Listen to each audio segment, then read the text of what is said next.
আসসালামু আলাইকুম, আশা করি আপনারা সবাই ভালো আছেন। ইটাবস বাংলা টিউটোরিয়ালের আজকের এই পর্বে আমরা কলামের ডিমান্ড ক্যাপাসিটি রেশিও চেক করব। এখানে দুটো টার্ম ব্যবহার করা হয়েছে, তা হলো ডিমান্ড এবং ক্যাপাসিটি। বিভিন্ন ধরনের dead load, live load, wind load, earthquake লোডের কম্বিনেশন থেকে যে ইফেক্টটা কলামের উপর পড়ে তা হচ্ছে ডিমান্ড, এবং কলাম তার নিজস্ব প্রপার্টিজ থেকে যেটা প্রোভাইড করে সেটা হচ্ছে তার ক্যাপাসিটি। ডিমান্ড ক্যাপাসিটি রেশিও যদি অনের কম হয়, তার মানে ক্যাপাসিটি যদি ডিমান্ডের বেশি হয়, তাহলে বুঝতে হবে যে আমাদের কলাম সেফ। আর যদি ডিমান্ড ক্যাপাসিটি রেশিও অনের বেশি হয়, তাহলে বুঝতে হবে ডিমান্ড যা আসছে তার চেয়ে কলাম কম ক্যাপাসিটি সম্পন্ন এবং সেই কলাম ফেল করবে। সেটার ক্যাপাসিটি বাড়িয়ে ডিমান্ড ক্যাপাসিটি রেশিও অনের নিচে আনতে হবে। ইট্যাবসে এই ডিমান্ড ক্যাপাসিটি রেশিও জানা যায় কলামের পিএমএম ইন্টারাকশন রেশিওর মাধ্যমে। কলাম পিএমএম ইন্টারাকশন রেশিও সম্পর্কে বিস্তারিত জানতে হলে আর দেরি না করে চলুন আমরা চলে যাই আমাদের মূল পর্বে।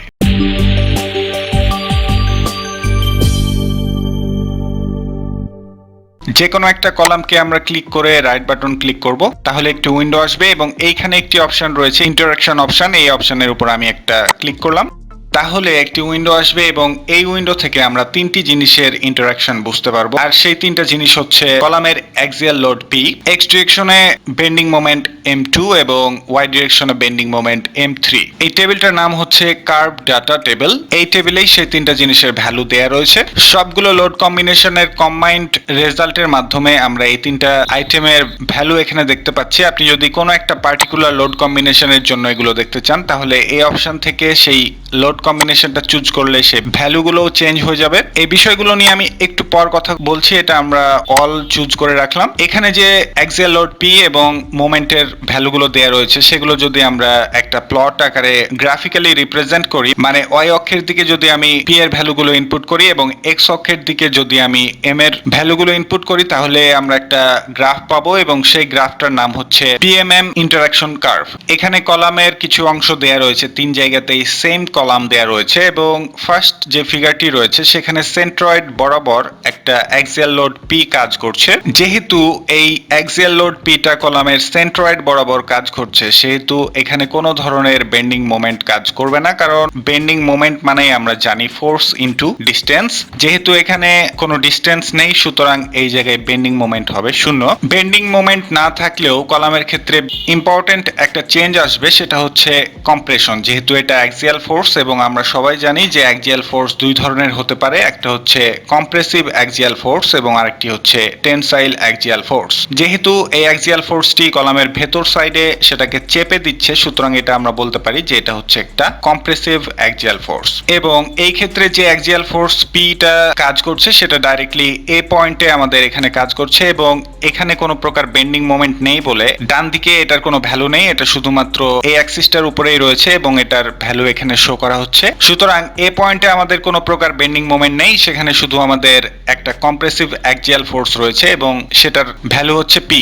এবং এই ধরনের অ্যাক্সিয়াল ফোর্সটাকে বলা হচ্ছে পিওর অ্যাক্সিয়াল ফোর্স। এই পয়েন্টে কলামটা কম্প্রেশনে ক্রাশ হতে শুরু করে। এই অ্যাক্সিয়াল ফোর্স পিটা যদি সেন্ট্রয়েড বরাবর কাজ না করে যদি কোনো ইসেন্ট্রিসিটি নিয়ে কলামের উপর কাজ করে, তাহলে অবশ্যই সেখানে একটা বেন্ডিং মোমেন্ট কাজ করবে এবং সেটার ম্যাগনিটিউড হবে লোড ইনটু ইসেন্ট্রিসিটি, মানে পিই। সেটাকে আমরা একটু সাজিয়ে এখানে রিপ্রেজেন্ট করতে পারি। সেটা হচ্ছে সেই লোডটাকে আমরা সেন্ট্রয়েড বরাবরই অ্যাপ্লাই করে দিচ্ছি, কিন্তু এখানে আমরা এক্সটার্নালি ইকুয়াল ভ্যালুর আরেকটা মোমেন্ট এখানে অ্যাপ্লাই করে দিলাম, সেটা হচ্ছে পি। তাহলেই এই দুটো কেস সিমিলার কেস হয়ে যাবে। সো এই ফিগারটিতে আমাদের দুটি জিনিস একসাথে কাজ করছে, একটা হচ্ছে অ্যাক্সিয়াল লোড পি এবং আরেকটি হচ্ছে বেন্ডিং মোমেন্ট এম, যেটার ভ্যালু হচ্ছে পি। এবার আমরা বি পয়েন্টটা কনসিডার করব। এই বি পয়েন্টে আমাদের অ্যাক্সিয়াল ফোর্সও রয়েছে এবং যেহেতু এখানে ইসেন্ট্রিসিটি রয়েছে, সুতরাং এই জায়গাতে আমাদের একটা মোমেন্টও রয়েছে, সেটা আমরা এই পয়েন্টের অবস্থান থেকেও বুঝতে পারছি। এই পয়েন্টের এই অক্ষ বরাবরও একটা ভ্যালু রয়েছে এবং মোমেন্ট অক্ষ বরাবরও একটা ভ্যালু রয়েছে, সুতরাং এইখানে অ্যাক্সিয়াল ফোর্স এবং মোমেন্ট দুটো একসাথে কাজ করছে। সিমিলারলি আমরা যদি এইভাবে এই সাইডগুলো কনসিডার করি, তাহলে দেখতে পাচ্ছি যে প্রত্যেকটা পয়েন্টের আলাদা আলাদা অ্যাক্সিয়াল ফোর্স পি এবং বেন্ডিং মোমেন্ট কাজ করছে। সুতরাং অ্যাক্সিয়াল ফোর্সের চেঞ্জের কারণে আমাদের ফেইল হতে পারে পারে, আবার বেন্ডিং মোমেন্টের চেঞ্জের কারণেও আমাদের কলামটা ফেল হতে পারে।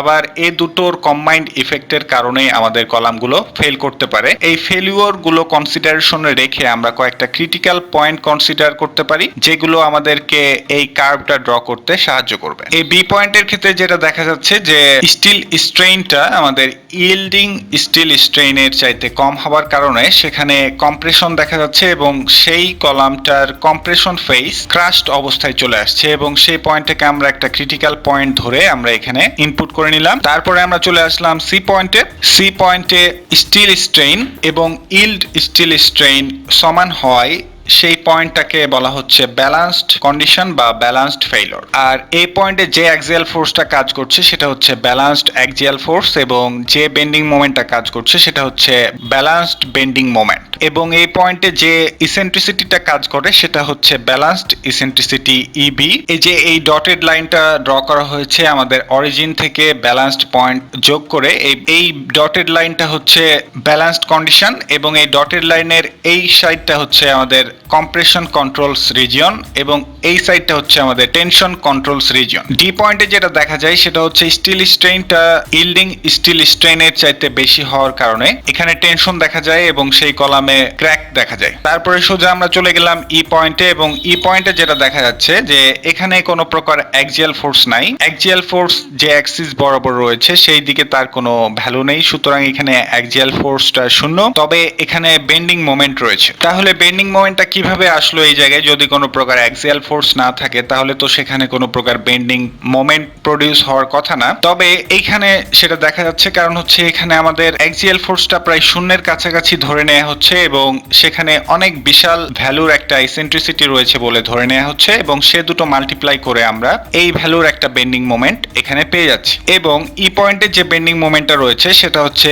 Pure bending moment. প্রত্যেকটা লোড কম্বিনেশনের জন্য এক জোড়া করে অ্যাক্সিয়াল ফোর্স এবং বেন্ডিং মোমেন্ট থাকবে, আর প্রত্যেকটা লোড কম্বিনেশনের জন্য আমরা একটা করে পয়েন্ট পাবো। সেই পয়েন্টগুলো যদি এই কার্ভের ভেতরে থাকে তাহলে আমাদের বুঝতে হবে যে সেটা আমাদের ক্যাপাসিটির মধ্যে রয়েছে। যেহেতু সেই কার্ভটা আমাদের একটা ফেইলিওর ডিনোট করে, সুতরাং সেই কার্ভের ভেতরের দিকে যদি থাকে তাহলে বুঝতে হবে সেই কলামটা সেফ রয়েছে। আর যদি কোনো একটা পয়েন্ট সেই কার্ভটার বাইরে চলে যায় তাহলে বুঝতে হবে আমাদের কলামের যে অ্যাক্সিয়াল লোড এবং বেন্ডিং মোমেন্টের একটা ইফেক্ট থাকে সেটা আমাদের ক্যাপাসিটি রেঞ্জের বাইরে চলে যাচ্ছে বলে সেই কলামটা ফেল করছে। সুতরাং সবগুলো লোড কম্বিনেশনের জন্য এই পিএম ভ্যালুগুলো কার্ভের ভেতরে থাকতে হবে, তাহলে আমরা বুঝতে পারবো যে আমাদের কলামটা সেফ রয়েছে। ওকে, আমরা আমাদের সেই ইটাবস ফাইলটিতে ফিরে আসলাম এবং এইখানে যে ফার্স্ট অপশনটি রয়েছে সেটা হচ্ছে শো ডিজাইন কোড ডাটা। এখানে তিনটি অপশন দেওয়া রয়েছে। ফার্স্ট অপশনটি হচ্ছে ইনক্লুড ফি। এসিআই কোড অনুযায়ী স্ট্রেইনের উপর ডিপেন্ড করে একটা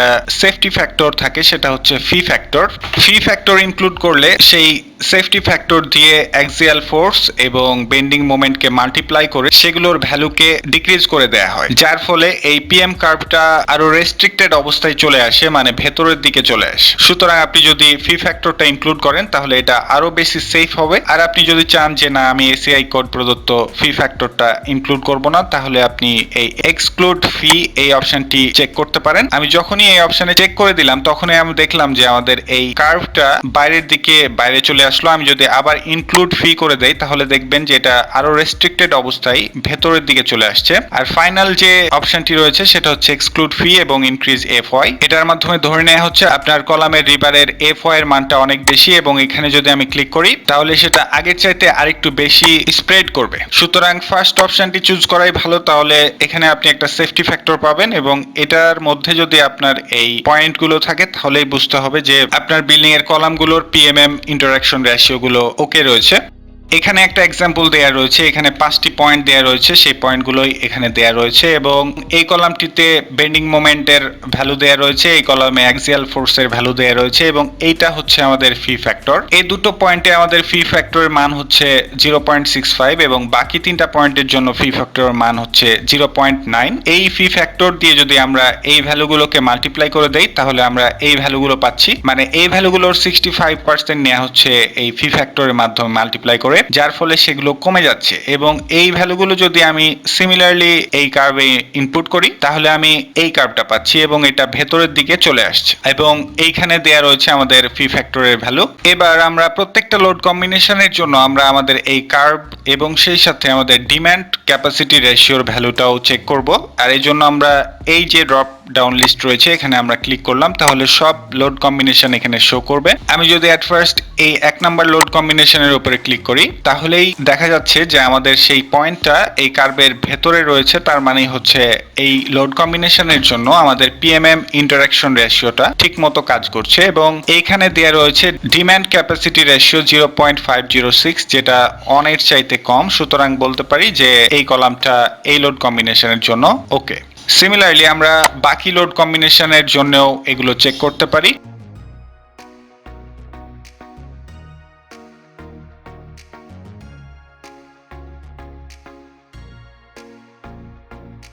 সবগুলো পয়েন্টই দেখা যাচ্ছে যে সেই পিএমএম কার্ভের ভেতরে রয়েছে এবং সেগুলোর ডিমান্ড ক্যাপাসিটি রেশিও 1 এর চাইতে কম রয়েছে।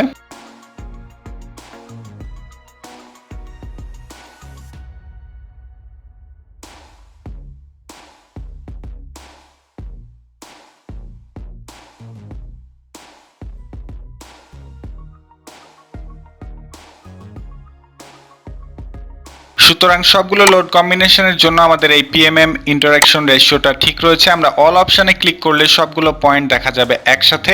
এভাবে কোনো একটা কলামকে সিলেক্ট করে রাইট বাটন ক্লিক করে যদি আমরা ইন্টারাকশন এই অপশনে চলে আসি তাহলেই আমরা সেই কলামটার সেই অংশটুকুর জন্য পিএমএম ইন্টারাকশন কার্ভটা দেখতে পারবো। ডিমান্ড ক্যাপাসিটি রেশিও তো আমরা চেক করলাম, তবে সেটা একটা কলামের। এবার আমরা পিএমএম ইন্টারাকশন রেশিও দেখব সবগুলো কলামের একসাথে। আর সেটা করার জন্য আমাদেরকে এই অ্যারো বাটনটিতে চলে আসতে হবে। তারপরে এইখানে একটি অপশন রয়েছে ডিসপ্লে ডিজাইন ইনফো, এই অপশনে আমি ক্লিক করলাম। তারপরে আমি এই ড্রপ ডাউন লিস্ট এই অপশনে ক্লিক করলে এইখানে পেয়ে যাব কলাম পিএমএম ইন্টারাকশন রেশিও। এই অপশনে আমি ক্লিক করে ওকে অপশনে ক্লিক করলাম। যেহেতু আমাদের কলামের কালারটা পিঙ্ক এবং এইখানে পিঙ্ক কালারটা যে রেঞ্জটা ডিনোট করছে সেটা হচ্ছে 0.9 থেকে 1 এর মধ্যে, সুতরাং আমরা বলতে পারি যে আমাদের পিএমএম ইন্টারাকশন রেশিওটা 0.9 থেকে 1 এর মধ্যে রয়েছে, এবং আমরা বলতে পারি এটা সেফ এবং সেই সাথে এটা ইকোনমিক্যালও। এখানে কালার দিয়ে আমরা পিএমএম ইন্টারাকশন রেশিওটা দেখতে পারলাম, কিন্তু এই ইন্টারাকশন রেশিওর ভ্যালুটা আমরা দেখতে পাচ্ছি না। এই ভ্যালুটা যদি আমাদেরকে দেখতে হয় তাহলে অবশ্যই এই মডেলটাকে প্রথমে আনলক করে নিতে হবে। আমি এই অপশন থেকে এটাকে আনলক করে নিলাম। তারপরে আমাদেরকে চলে যেতে হবে ডিফাইন অপশনে। তারপরে আমরা চলে যাব সেকশন প্রপার্টিজ, ফ্রেম সেকশনস অপশনে ক্লিক করলাম। তারপরে আমরা চুজ করব কলাম 12 ইঞ্চ বাই 12 ইঞ্চ, যেহেতু আমাদের বিল্ডিং এ বর্তমানে কার্যরত সবগুলো কলামের সাইজ হচ্ছে 12 ইঞ্চ বাই 12 ইঞ্চ, সুতরাং এই কলাম সাইজটা আমরা চুজ করলাম। তারপরে আমরা চলে গেলাম মডিফাই অর শো প্রপার্টি এই অপশনের মধ্যে। তারপরে আমরা চলে যাব রেইনফোর্সমেন্ট সেকশনে, এই অপশনে আমি ক্লিক করলাম। তারপরে এইখানে রয়েছে রেইনফোর্সমেন্ট টু বি চেকড এবং রেইনফোর্সমেন্ট টু বি ডিজাইনড। আমরা রেইনফোর্সমেন্ট টু বি চেকড অপশনটি চেক করে দিয়ে ওকে অপশনে ক্লিক করে আবার ওকে অপশনে ক্লিক করে আবার ওকে অপশনে ক্লিক করব। তারপরে আমাদেরকে ডিজাইন করতে হবে, তবে ডিজাইন করার আগে আমাদেরকে অবশ্যই রান অ্যানালাইসিস করতে হবে। আমি এই অপশনে ক্লিক করে রান অ্যানালাইসিস শুরু করলাম।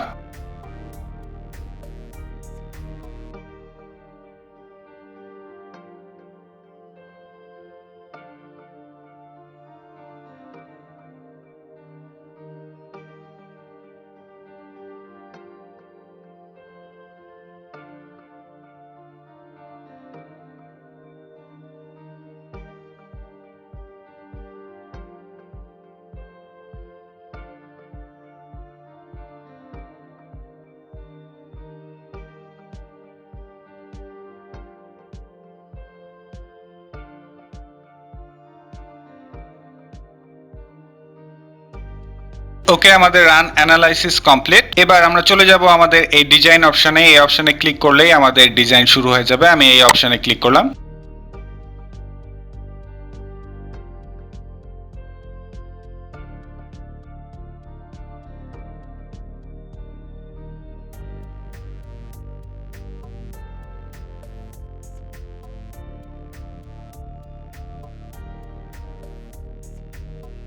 তারপরে আমরা চলে যাব এই ড্রপ ডাউন লিস্ট এই আইকনটিতে, এখানে আমরা ক্লিক করলাম, তারপরে চলে গেলাম ডিসপ্লে ডিজাইন ইনফো এই অপশনে এবং এইখানে আমরা ক্লিক করে এইখানে রয়েছে কলাম পিএমএম ইন্টারাকশন রেশিও, এইখানে আমরা ক্লিক করলাম, তারপরে ওকে অপশনে ক্লিক করলাম। তাহলে আমরা এখন বর্তমানে আমাদের প্রত্যেকটা কলামের জন্য পিএমএম ইন্টারাকশন রেশিওর ভ্যালুটা আমরা দেখতে পাচ্ছি এবং সবগুলো ভ্যালুই একের চাইতে কম রয়েছে, যদিও 3D ভিউ থেকে এটা একটু সমস্যা হচ্ছে দেখতে। আমরা চলে গেলাম এলিভেশন অপশনে, এই অপশনটি চুজ করে আমরা অ্যাপ্লাই করে ওকে করে দিলে আমরা সেই ভ্যালুগুলো ক্লিয়ারলি দেখতে পারবো। এখানে ভ্যালুর সাথে কালারও শো করা হচ্ছে, এখানে বর্তমানে যে কালারটা শো করছে সেটা রেঞ্জ হচ্ছে 0 থেকে 0.5 এবং এই ভ্যালুগুলো 0 থেকে 0.5 এর মধ্যে রয়েছে। আমরা যদি পরবর্তী এলিভেশনের জন্য দেখতে চাই তাহলে এই অ্যারো বাটনে ক্লিক করলেই সেটা আমরা দেখতে পারি। আমরা এই অ্যারো বাটনগুলো ক্লিক করে প্রত্যেকটা এলিভেশনের জন্য পিএমএম ইন্টারাকশন রেশিওটা দেখতে পারবো।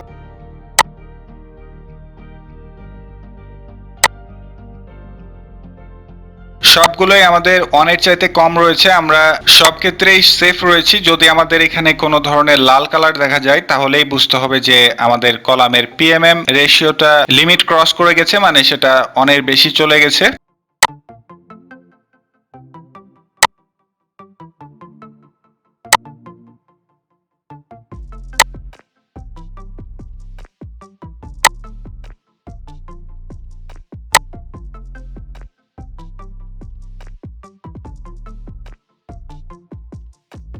সো আমাদের বিল্ডিং এর পিএমএম ইন্টারাকশন রেশিওটা ঠিকঠাক কাজ করছে এবং সেটা আমরা দেখেই বুঝতে পারছি। আমরা 3D ভিউয়ে চলে গেলাম, তারপরে আমরা এই মডেলটাকে আনলক করে দিব এবং আমরা চলে যাব ডিফাইন অপশনে এবং সেকশন প্রপার্টি থেকে ফ্রেম সেকশনস এবং মডিফাই অর শো প্রপার্টিতে গিয়ে এখানে রেইনফোর্সমেন্টের মধ্যে ঢুকে যাব এবং এটা আমরা আবার ডিজাইনড অবস্থানে রেখে এটাকে আমরা ওকে অপশনে ক্লিক করে আবার ওকে অপশনে ক্লিক করে আবার ওকে অপশনে ক্লিক করলেই আমরা আমাদের পিএমএম ইন্টারাকশন রেশিও থেকে সামনের দিকে এগোতে পারবো। পিএমএম ভ্যালুটা যদি একের চাইতে বেশি হয় তাহলে আমাদেরকে ক্রস সেকশন বাড়াতে হবে। এর পরবর্তী ভিডিওতে আমরা চেক করব কলাম এবং বিমের ক্ষেত্রে যে রিবার পার্সেন্টেজটা ইটাব শো করছে সেটা আমাদের বিএনবিসি প্রদত্ত রিবার পার্সেন্টেজ লিমিটের মধ্যে আছে কিনা। সে পর্যন্ত সবাই ভালো থাকবেন, সুস্থ থাকবেন। ধন্যবাদ সবাই।